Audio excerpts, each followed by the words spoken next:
Good morning, everybody. My name again is Michael Sanchez. I am a technical advisor in the Collections Bureau here at the Department of Revenue, and I've been with the department for almost 10 years. And collections has a lot going on. We enforce tax laws in a lot of areas, and so I've got a lot to cover. I'll try not to go too fast, but we're going to try and kind of give an overview of everything that collections does. So. Go ahead to the next slide.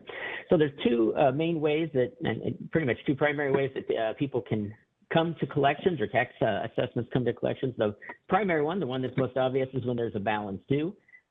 We don't assess or don't start collecting on a balance until the balance has kind of aged. The taxpayers had an opportunity to file any protests or make any adjustments. After that happens and after any protest periods, they will be sent what's called a finalized notice or a final notice of tax due. And on that notice, it's going to give them a deadline by which to resolve the issue before it comes to collections. Once that deadline hits, a collection fee is assessed against the balance as well, and the collection process begins. And it's important for taxpayers and professionals to know that if during that time, once that finalized notice goes out, any documentation you send in, if you request a payment plan or anything like that, that's not going to extend that date. And so if you send something in and it goes in for review, once that collection date hits, that fee is going to go on there even if something is in the works. And if it doesn't resolve it, then when it comes to us after whatever was being looked at, that fee is immediately added. It doesn't start that clock again. So it is important if you get a finalized notice that you respond to that quickly and you realize that it needs to be completely resolved by that date. The second thing that collection handles besides balances is unfiled returns. You may know that certain tax types require you to file a tax return every period, even if there's no activity on the return. So for example, sales tax. When a return is unfiled, it hits the due date. Those bill items come to collections pretty much immediately. We don't have a holding period there since there's nothing really to protest. You haven't filed yet. And so you need to, if you get a notice from collections saying you have a collection, but there's nothing on the bill, it's probably a return that needs to be filed, and you need to get that to us before we have to take actions of enforcement against an unfiler. So those are the two primary ways things come to collections. And go ahead with the next slide. And so our collection process always begins the same way, or virtually always. We start with an initial letter. This is sort of your welcome to collections, if you will, and sort of a warning letter saying, hey, you've become delinquent, and here is kind of the collections process. It outlines all of the enforcement actions we have, but we don't necessarily take any action right away. We will kind of let things sit and give taxpayers an opportunity to respond. There will be a series of phone calls or emails that go out kind of as a reminder, hey, we sent you this letter. If we don't get a response or the issue is not resolved, then we look at our enforcement options, which we're going to discuss today. And almost all of our enforcement options begin with what we call an intent letter. It's a letter that says, hey, we're about to do something. We want you to resolve this before we have to take this action. And those letters all will give some sort of deadline, whether it's 30 days or 60 days or whatever, but we'll say you need to resolve this by a certain date or else we're going to have to take this action. And so we'll send those intent letters out after we've given the taxpayer a chance to respond to our initial letter. Next. So after we have, looked at the case, we've evaluated, and depending on the criteria, we move forward with a certain action. While the collection process is going, there are some actions that can be taken simultaneously or concurrently with other actions, whether we're waiting for something, whether you're on a payment plan or maybe you have a levy against you. Other things could go on in the background. And so I have a list of those here. Things like offsets from the federal government or the Illinois Comptroller, where we notify them of a debt. We just wait to see if they're going to if they have any funds that they can send from the taxpayer to cover that debt. And we'll talk more about those in a moment. Things like liens are governed by a statute. We have only a certain amount of time to file those. And so even if maybe, for example, a taxpayer is with a collection agency, we may still file that lien because we are bound by the time frames they're in. So, that's good. You can go ahead to the next one. So most cases, if they don't get resolved, we do outsource them to an outside collection agency. Now, this isn't the same as like a medical debt that gets sold to a collection agency. We simply contract with that agency to help us collect the debt. They make phone calls, send letters, try to find people maybe who have moved. They do some of that legwork for us. And so in that contract, there are certain limitations. First of all, because the collection agency is doing all that work, they are allowed to collect a fee, and that fee is paid by the taxpayer. And so it's added to the debt. That fee is not negotiable. You can't argue with that. It's part of our contract. So once it gets outsourced, that fee is going to have to be paid to that outside collection agency as the balance gets paid. It just is taken out of those payments. It's also important that part of that contract states that because they are collecting and are given that opportunity, that the Illinois Department of Revenue can't engage in any payment plans. Those payment plans have to be made through the outside collections agency. So it's still a possibility, but the taxpayer can't make that payment plan with us. And then lastly, like I mentioned, certain things like offsets or revocations of a license or non-renewals of a license may occur even though the taxpayer is placed with a collection agency. And there on the screen, you'll see the name of the 5 contracts that we have. These are collection agencies, again, that may contact the taxpayer on a debt related to the Illinois Department of Revenue. And so since there are 2 parties involved, it's important to know who should I be contacting. So primarily, you're going to be contacting the collection agency only if you're trying to make a payment or set up a payment plan. They don't have information about the tax debt or any other collection enforcement going on. They're specifically there to contact the taxpayer and to get payment. And so if you have a question about the collection agency itself, maybe you don't understand the process or they're calling you and they're not behaving properly, part of our contract is we do hold those collection agencies accountable to a standard of collections and professionalism. So if they're not, then you'd want to contact the Department of Revenue to make that complaint. If you have questions about any other collection activity going on or about the tax return itself, you would contact the Department of Revenue. Again, the collection agencies don't know about those balances. So another enforcement we use is what we call an offset, where we notify, like I said, the federal government or the Illinois comptroller that a debt is owed, and we ask them if there's any funds that are being paid out to the taxpayer, please send them to Department of Revenue so that we can cover this debt. These are both driven by statute, by law, and we follow those. The big thing to make you all aware of, and we hear this quite often, is that a tax preparer will tell a taxpayer, hey, you have a balance due, but don't worry, they'll just take it out of your refund. That may happen, but that's not considered a payment option. That's an enforcement. And during that time, additional interest, penalties, and fees are going to be assessed. Plus, we may take action like a levy or a lien against that person in the meantime. Both the federal government and the Illinois comptroller charge a fee to do this. Illinois will notify us if they're going to be sending us funds, and they give a 60-day hold period for the taxpayer to protest. The federal government, on the other hand, does not notify us. We only know when the payment comes in. Usually the taxpayer is notified before we are. And so collection action, like I said, will continue until the balance is resolved, not until those agencies take the money. If there's a holding period, we still continue to go until the funds come in. So it's very important and emphasize again, take care of the problem right away. Don't wait for us to have to do anything because it will cost more. Okay, next. And so like with the OCAs, with the collection agencies, there's multiple parties involved. So who should you call? If you have a question about a federal refund offset or a top offset, Treasury offset program, you would call our collections main line. The number is there on the screen. They kind of cover the federal collection part for all of collections. If it's a question about a payment from the Illinois comptroller from the state of Illinois, we have a unit that especially works with them, and they have a special connection with them so they can get things done a little bit faster. If you have a protest during that 60-day period, or you got one offset and you want to prevent a future offset, you would want to call that unit. And then if you have a question about a refund check or a payment from Illinois in general, that is not the Department of Revenue. We issue a refund, but we don't actually issue the check. That check comes from the comptroller. So once we say, hey, the refund's good, we send it to them.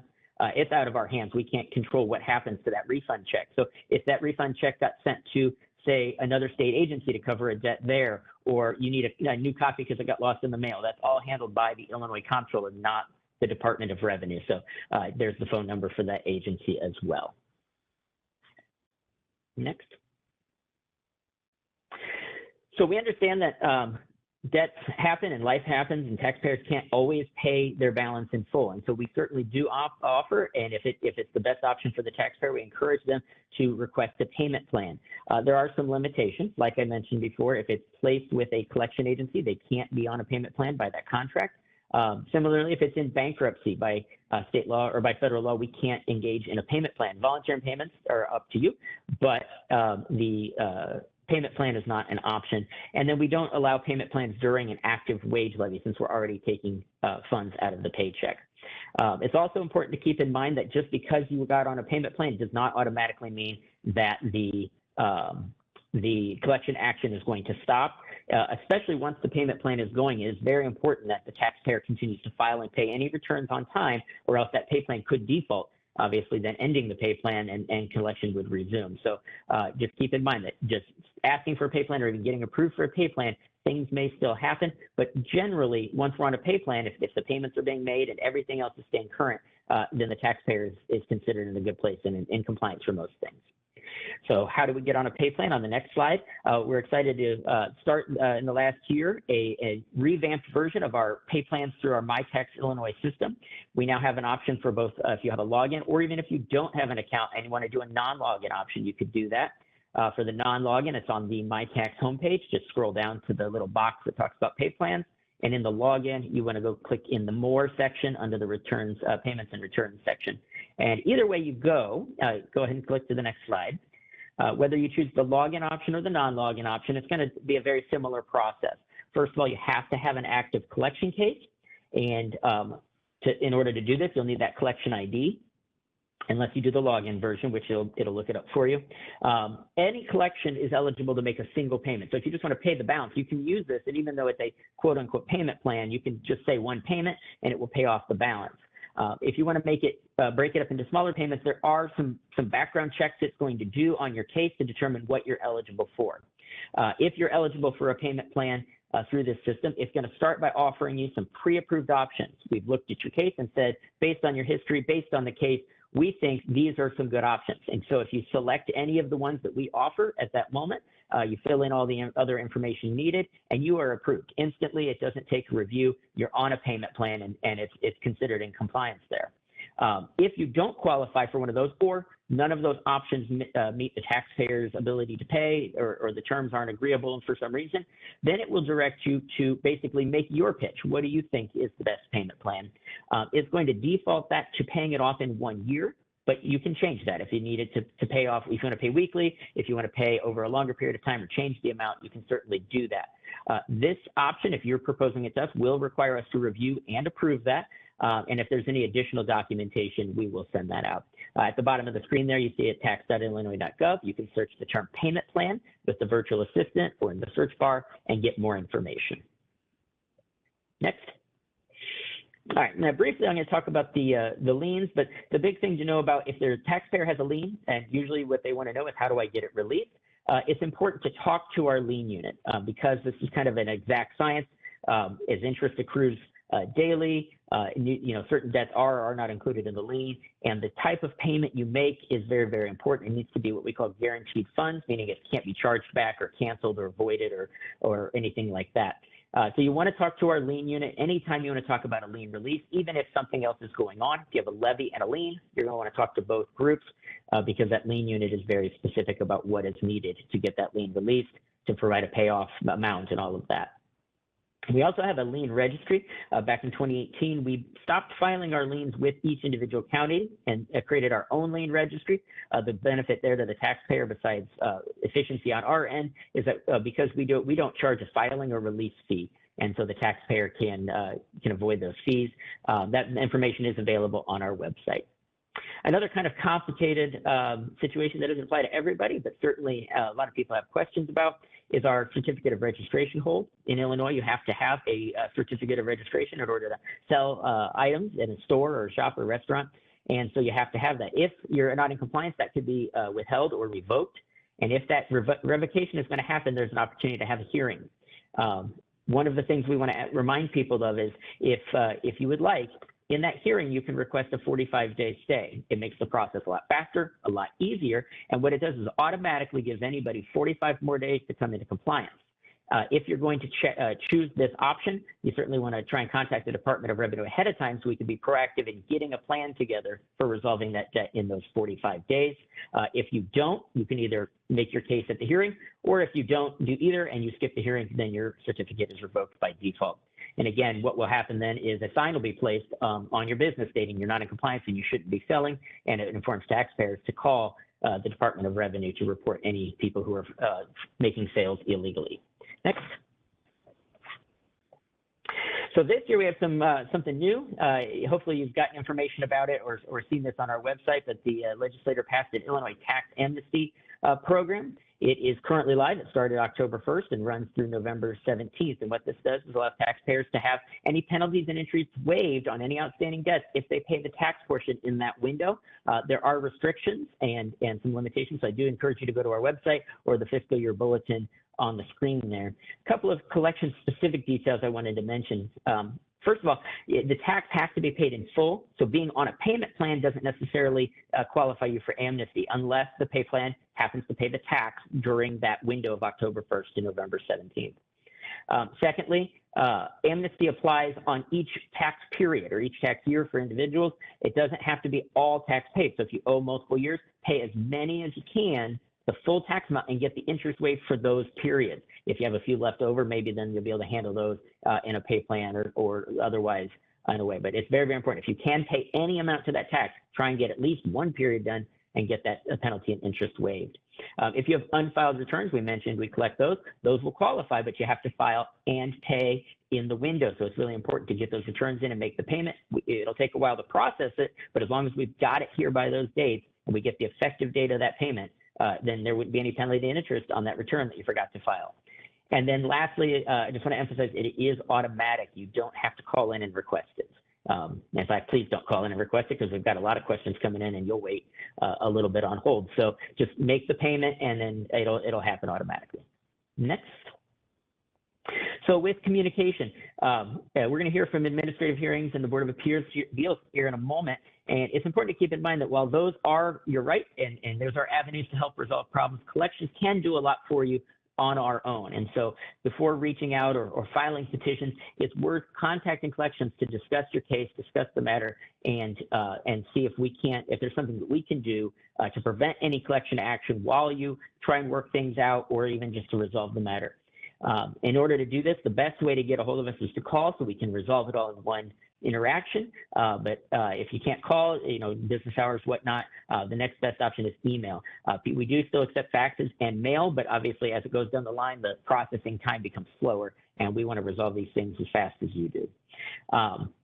It's important also to keep in mind that collections does reach out proactively or in response. And we do that by phone, by email, by letter, and in person in some cases. And so it is important that you do keep your contact information up to date with the department so that we can get a hold of you and, again, resolve these issues in a timely manner. Next. Collections has two initiatives we're working on right now as we continue to try to improve and be more taxpayer friendly, be able to help taxpayers more.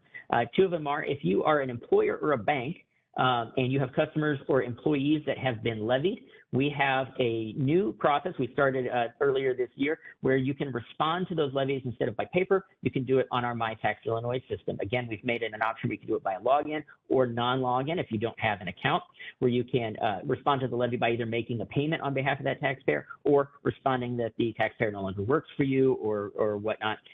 So those are available on MyTax. It's faster for you. It's faster for us. And so we do encourage you at least take a look at it and see if it fits into your process when you handle levies or garnishments that we send to you.